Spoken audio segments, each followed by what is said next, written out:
Good morning, Stuart. Morning. Mustache looks very nice. Thanks. How are you feeling coming into this year's camp? Because it looks like, you're going to be here all season long. Where are you at in terms of your progression? Just what's the confidence level like right now? Yeah, I feel great. I think it was a very productive summer. I got to train here all summer, and I got to work with Trad, Joel, and on the off ice. Got to work on some nutrition, and I think it was a very productive summer. Lots of skating with Schwartzy, pretty well 3-4 times a week. So got a lot of work in, and I feel great coming into camp. What does it do for a guy when you know you're going to be here, confidence-wise? Yeah, I mean, you just feel more comfortable. I feel like I know in the previous years you kind of come in and there's some nerves, and there's some nerves right now, even like coming into camp. That's just normal for everyone, I feel like. But this year's a little different just because you're more confident, you're more comfortable, and I think I know the guys a lot more, and so yeah, it just feels like you're in a better spot. It is a battery, so to speak. How has your relationship, developed over the course of maybe the last couple of weeks, specifically with Jack Campbell, a guy that you're going to need to work with and challenge, but also work along? Yeah, he's an awesome guy. He's very, very nice. He's a very genuine human being, and we just get along really well. And I know when he first signed, I gave him a text, congrats, and he said, "Hey, I want to come in early just to meet you, go out for dinner and hang out." And I thought that was just so nice of him to do. And him and I got to know each other for the past couple of weeks, and we've been having some fun, and it's been good. I'm going to throw a curveball at you. When Taylor Harnett was coaching you with that team during the lockout year, would you have envisioned James Hamblin? I mean, we all, Benson, and you were in Benson were the focus, Steele and Hart when Sherwood Park, but would you have ever seen James Hamblin getting to the point that he's at right now? Yeah, I mean, he's always been a hard worker, even back in Bantam. He's always been very focused and determined, and I think one of his best assets is that he's just such a disciplined person in everything that he does. So he's just another great human being, and I've had the privilege to kind of work my way up side by side with him and Baco and everything. So I'm really proud of him, and he deserves it. Hi, over here. In this day and age, backup goalies play a bigger role than they did in the past. They end up playing a lot of games, 25, 30, whatever. So you've got 14 career games to your name. How do you know that you're ready to be that guy? Because it's an important role on the team this year. Sorry, how do I know that I'm ready? Yeah.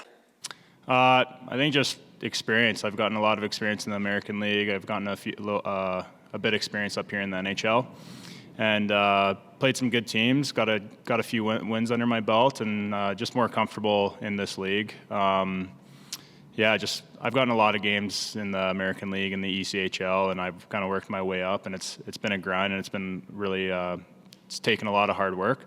So just knowing that, I've done the work for the past 4 or 5 years, and now this is the year to just keep it up and just keep growing my game and just keep doing what I'm doing.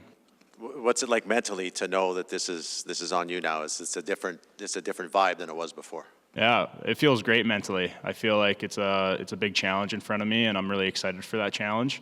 And I just can't wait to get the ball rolling here. Good. Nice throw, Titch. Good toss. When you look back to your first NHL game against the Ottawa Senators during the COVID year to the man you are standing in front of us, or I guess sitting in front of us, what's the biggest thing that has changed in terms of psyche, physically? What's the number one thing? That's a really good question. I honestly don't know if there's one big thing. I think it's taken a lot of work over the past 4 years to kind of figure out not only just who I am as a person, but also as a goaltender and as a teammate. And just growing as a human being, I guess, would be probably the biggest thing. I think mentally being grateful for every position that I'm in and being able to, focus on what's needed to be done, not worry about who's looking and who's watching and all that stuff. And it's taken a lot of work and a lot of practice, obviously. And from that first game in Ottawa to now, I think it's been a huge change. And I only have my teammates and the people who have helped me get to where I am now. That goes with Schwartzy, all my teammates, Dustin, Chad in the gym and everything. So I don't think there's one big thing. It's been a whole collective of things. A little bit of a curveball here as well. Who was your biggest role model growing up, Stu? Biggest role model growing up? Another good question. That's a good one. As a goalie or as a... Yeah, maybe as a goalie, and then if you have one personally as well.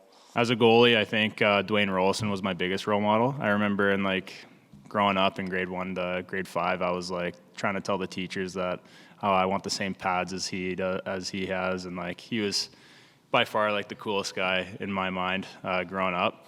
And then for my role model just in general, I would probably say growing up, well, I'll tell you who I look up to now is Ryan Holiday. I love his stoicism and his the books that he's created and all that, and I love watching how he talks on social media, and he's one of the guys that I look up to now. Thanks for sharing. Yeah, of course.